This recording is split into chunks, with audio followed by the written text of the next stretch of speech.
तो हमें दो वेक्टर्स गिवन है P एंड Q और हमें गिवन है कि एंगल जो इन दोनों वेक्टर्स के बीच में है वो है ऑब्ट्यूज, तो हमें अल्फा की वैल्यू फाइंड आउट करनी है। ओके, अब एंगल बिटवीन दो वेक्टर्स हमें मिलता है डॉट प्रोडक्ट से, तो दो वेक्टर्स का डॉट प्रोडक्ट का फॉर्मूला ये होता है और कॉस थीटा होता है इन दोनों के बीच का एंगल। तो कॉस थीटा की वैल्यू यहाँ से हो जाएगी ये P dot Q upon magnitude of P into magnitude of Q, इसको उधर ले जाएंगे तो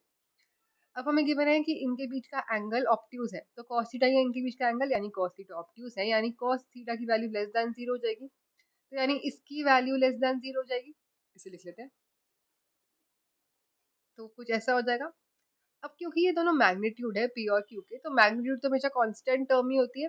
तो यानी ये कांस्टेंट टर्म हो जाएगी कोई, और ये 0 मल्टीप्लाइड बाय कांस्टेंट टर्म 0 हो जाएगा, तो इसको उधर ले जाते हैं। तो हमारे पास बचेगा ये P और Q की वैल्यूज पुट करते हैं, इनका निकालेंगे डॉट प्रोडक्ट। डॉट प्रोडक्ट निकालने के लिए हम आई कैप के कोएफिशिएंट को मल्टीप्लाई करेंगे, आई कैप के जे कैप से एंड के कैप के कैप से, तो आ जाएगा 2 alpha square into 1 minus 3 alpha into 1, similarly 1 into 1 plus करेंगे सबको, ये आ जाएगा लेस देन 0, सिंप्लीफाई करेंगे तो हमारे पास बचेगा ये लेस देन 0, 2 भी तो उधर चला जाएगा तो ये बचेगा ये लेस देन 0। अब हमें ऐसी वैल्यूज चाहिए अल्फा की कि ये टर्म लेस देन 0 हो जाए, तो इसको देखते हैं। तो ये निकालने के लिए हम सबसे पहले एक नंबर लाइन ड्रॉ करेंगे माइनस इन्फिनिटी टू इन्फिनिटी, और हम निकालेंगे इंटरवल्स जहाँ पे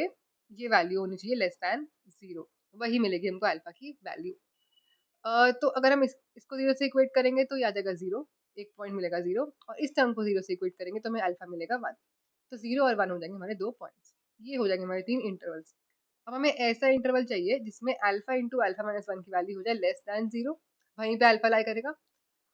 तो सबसे पहले हम इस इंटरवल में चेक करते हैं, तो माइनस इन्फिनिटी टू 0 से चेक करने के लिए कोई भी इनके बीच में पॉइंट लेते हैं, मैं ले लेती हूँ -1, आप कुछ और भी ले सकते हो। तो जगह -1 इंटू -1 -1, तो नेगेटिव अंदर भी नेगेटिव, तो ये हो जाएगा पॉजिटिव, तो इस इंटरवल में वैल्यू आ रही है पॉजिटिव। सिमिलरली यहाँ पे एक पॉइंट लेके चेक करते हैं, मैं 0.5 लेते हैं, तो 0.5 0.5 -1, तो ये टर्म हो जाएगी नेगेटिव, तो पूरा नेगेटिव हो जाएगा, तो ये यहाँ पे आ जाएगी नेगेटिव वैल्यू। सिमिलरली अगर मैं यहाँ वैल्यू लूँ लेट्स से 2, तो आ जाएगा 2 इंटू 2 -1, तो ये पॉजिटिव वैल्यू। अब मुझे ऐसी वैल्यू चाहिए थी कि ये टर्म नेगेटिव हो जाए, और नेगेटिव यहीं पे हो रही है 0 to 1 में, यानी अल्फा लाई करेगा 0 to 1 के बीच में, तो ये हो जाएगा हमारा करेक्ट आंसर।